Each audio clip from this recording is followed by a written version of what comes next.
Every stretch of road has its ghosts. But along this remote ribbon of asphalt Highway 20, the ghosts had names, faces, and stories that were frozen in time. For over 40 years, the question of who ended those stories was locked away, not just in the files of a dead-end investigation, but in the very molecules of the evidence itself, waiting for science to learn how to listen. 1979 to 1981. Three young women, Lori, Christine, and Dana, hitchhiking along Highway 20, vanished. Their bodies were later found in the silent, towering woods just off the road. The press called the unknown killer the Highlander. The police had a prime suspect, a rough-edged mechanic named Leo Jessup. They had circumstantial evidence. They had witness sightings. And they had the killer's blood type from semen samples. It matched Jessup's. But in the early 80s, that was like saying he had brown hair. It wasn't proof. With no confession, the case collapsed. Leo Jessup walked, a cloud of suspicion hanging over him until his death in 1995. The files were closed. The Highlander became a ghost story.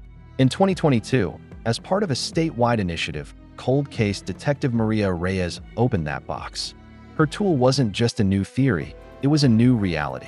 Forensic Genetic Genealogy, FGG, had rewritten the rules.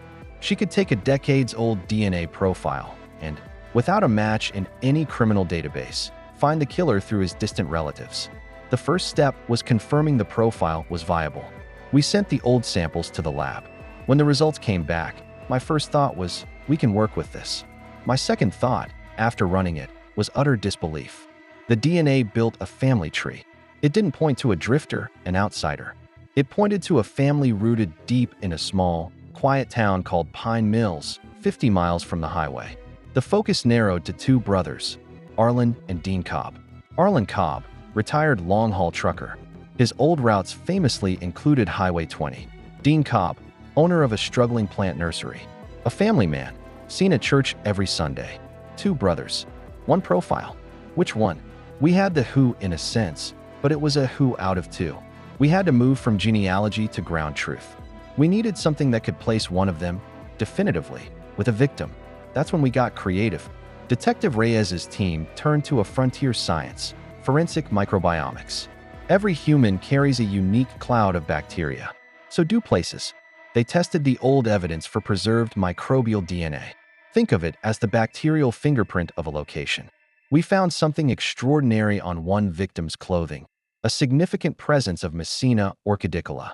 At the time of the murders, this bacterium was primarily found in commercial greenhouses that imported a certain type of exotic orchid. It was a geographic and occupational marker. The microscopic witness had spoken.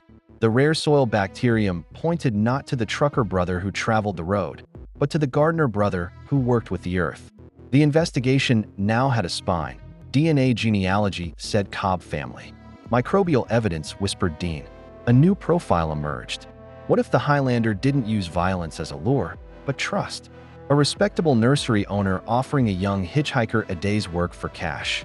A ride in his truck. A tour of the greenhouse, where exotic soil clung to his boots and clothes and transferred to hers. It recontextualized everything. It suggested calculation, a use of his normal life as a facade. It also gave us a painful answer to the question of why did he stop? Maybe in 1981, his business shifted, he stopped importing those orchids, the unique soil was gone. Or maybe he got scared he'd left that very clue behind.